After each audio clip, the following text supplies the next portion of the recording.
KIMS Bollineni pharmacist విద్యార్థిని మృతదేహానికి post mortem నిర్వహించారు. మృతదేహాన్ని కుటుంబ సభ్యులకు అప్పగించారు పోలీసులు. ఏజీఎం దీపక్ లైంగిక వేధింపులు తాళలేకే రాజమండ్రి కిమ్స్ హాస్పిటల్లో ఆత్మహత్యా యత్నం చేసుకున్న మెడికల్ విద్యార్థిని 10 రోజులుగా వెంటిలేటర్పై చికిత్స పొందుతూ రాత్రి 2 గంటల సమయంలో కన్నుమూసింది. మరింత సమాచారాన్ని మా ప్రతినిధి శంకర్ అందిస్తారు. గత 11 రోజులుగా మృత్యువుతో పోరాడి ఎవరైతే బొలినేనికి సంబంధించిన ఫార్మసిస్ట్ చేస్తున్నారో 6 నెలల్లో విద్యనైతే కంప్లీట్ చేసుకోనుంది నాగాంజలి. అయితే సూసైడ్ చేసుకుని చనిపోవడం దీపక్ అనే ఏజీఎం తనని వేధిస్తున్నాడంటూ కూడా సూసైడ్ నోట్ రాసుకోవడం 5 పేజీల సూసైడ్ నోట్ రాసి ఆమె ఏదైతే సూసైడ్ అటెంప్ట్ చేసిందో 11 రోజులు ప్రయత్నం చేద్దాం. సార్ చెప్పండి, అసలు చూసుకున్నట్లయితే అంజలి 11 రోజులుగా మృత్యుతో పోరాడి ఈ రోజు అయితే అసలు బాసింది.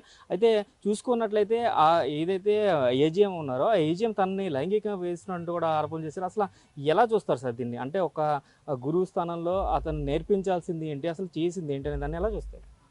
ఇది చాలా దుర్మార్గమైన చర్య అండి. అది అతను ఒక నరరూప రాక్షసుడు. మేము మీ పత్రికాముఖంగా కూడా తెలియజేస్తుందంటే బొలినేని యాజమాన్యాన్ని కూడా చెప్తున్నాం. అటువంటి నరరూప రాక్షసుని మీరు పెట్టుకోవడం వల్ల ఒక అమ్మాయి బలైంది. పోనీ ఆ అమ్మాయి పరిస్థితి ఏంటంటే మీరు ఒక్కసారి ఆలోచించండి. ఏంటంటే ఆ అమ్మాయి తల్లిదండ్రులకు లేక 12 సంవత్సరాల తర్వాత పుట్టింది. ఆ అమ్మాయి 23 సంవత్సరాలు. ఇంకో నెల 2 నెలల్లో గవర్నమెంట్ జాబ్ వస్తుంది ఆ అమ్మాయికి. ఆ అమ్మాయి గవర్నమెంట్ జాబ్ వస్తే వాళ్ళ కుటుంబం ఎంతో హ్యాపీగా, ఒక గవర్నమెంట్ ఉద్యోగి వస్తే కుటుంబం ఎంత హ్యాపీగా ఉంటుందో, 35 సంవత్సరాల సర్వీసు, నెల హ్యాపీగా ఓల్డ్ పిఎఫ్లు అన్నీ ఎలా ఊహించుకుని ఉంటుందో చూడండి ఆ అమ్మాయిని. అటువంటి అమ్మాయిని దౌర్భాగ్యుడు దారుణంగా లైంగికంగా వేధించడం వల్ల ఆ అమ్మాయి ఈరోజు సూసైడ్ చేసుకుంది. అంతేకాదు తల్లిదండ్రులు వాళ్ళకున్న ఆ ఆస్తిని అంతా అమ్మేసి పిల్లల్ని బాగా చదివిందాం అనే ఉద్దేశంతో వాళ్ళు చేస్తే వాళ్ళ శోభ కూడా చెప్తున్నాయండి. ఇదే ఎలాగ ఉంటుందంటే చాలా ఆ మనిషి బలంగా కనబడితే మేమే చట్టాన్ని మా చేతులను తీసుకుని ఆ దుర్మాన్ని చంపేయాలంత కసిగా ఉంది. ఎందుకంటే ఆ అమ్మాయిని ఇప్పుడే పోస్ట్ మార్టం నుంచి వెళ్తున్నప్పుడు ఆ అమ్మాయిని చూస్తుంటే ఎంత బాధేసిందంటే చాలా దారుణమండి. ఇటువంటివి మన సమాజంలో జరగకుండా సరైన శిక్ష పడితేనే.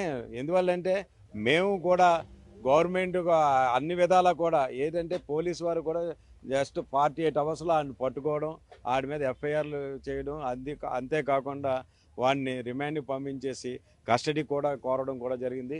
కోర్టు వారు కూడా ఇమ్మీడియట్గా ఆయన కస్టడీకి ఇస్తే ఇంకా ఈ అమ్మాయిలాగా చాలామంది బలైపోయిన వాళ్ళు ఉంటారు, వాళ్ళందరూ కూడా బయటకు వస్తారు.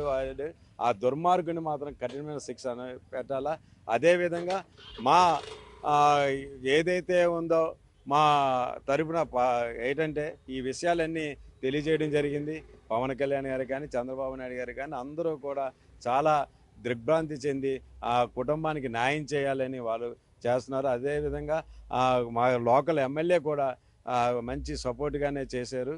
కొంతమంది రాజకీయ నాయకులు ఇది రాజకీయం చేసి వాళ్ళ లబ్ధికి చేద్దారని అనుకున్నాం. వాళ్ళందరికీ కూడా మొన్న 3 రోజుల నుంచి మేము ఒకటే వేడుకున్నాం, వాళ్ళు చాలా నిరుపేద కుటుంబం, వాళ్ళకి ఏదైనా ఉంటే మన చేతనైనా సహాయం చేద్దాం, అంతేగాని ఒక విధంగా రాజకీయంగా వాడుకోవద్దని కూడా ప్రాధాన్యపడుతుంది. ఎవరైనా సరే ఆ కుటుంబానికి సహాయం చేయవలసిందిగా మనస్ఫూర్తిగా కోరుతున్నాను. సార్ చూసుకున్నట్లయితే ఇప్పుడు గవర్నమెంట్ తరపు నుంచి మీరు మాట్లాడిన తర్వాత చంద్రబాబు నాయుడు గారు కానీ లేదంటే హోమ్ మినిస్టర్ కానీ పవన్ కళ్యాణ్ గారు కానీ అంజలి కుటుంబానికి ఆర్థికంగా ఏదైనా నిలబడే సపోర్ట్ కానీ భరోసా హామీ కానీ మీకు ఏమైనా ఇచ్చారు? ఇందాకనే ఎమ్మెల్యే గారు మొత్తం అందరూ పత్రికా ముఖంగా కూడా చెప్పడం జరిగింది. ఆల్రెడీ లోకేష్ గారితో మాట్లాడాను, లోకేష్ గారితో హోమ్ మినిస్టర్ గారితో మాట్లాడాను.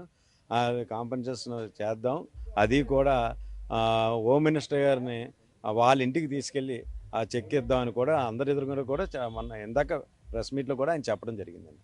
ఇది టోటల్గా చూస్తున్నట్లయితే లేక 12 సంవత్సరాల తర్వాత పుట్టిన పిల్ల అంజలి, అలాంటిది 23 సంవత్సరాల వయసులోనే ఇలాంటి దుర్మార్గుడు దీపక్ చేతిలో బలి అవ్వడం అనేది శోచనీయాంశంగా చెప్తున్నారు. ఇప్పటికే దీని పట్ల డిప్యూటీ సీఎం పవన్ కళ్యాణ్ కానీ సీఎం చంద్రబాబు గారిని దిగ్భ్రాంతి వ్యక్తం చేసినట్లుగా కూడా ఆయన చెప్తున్నారు.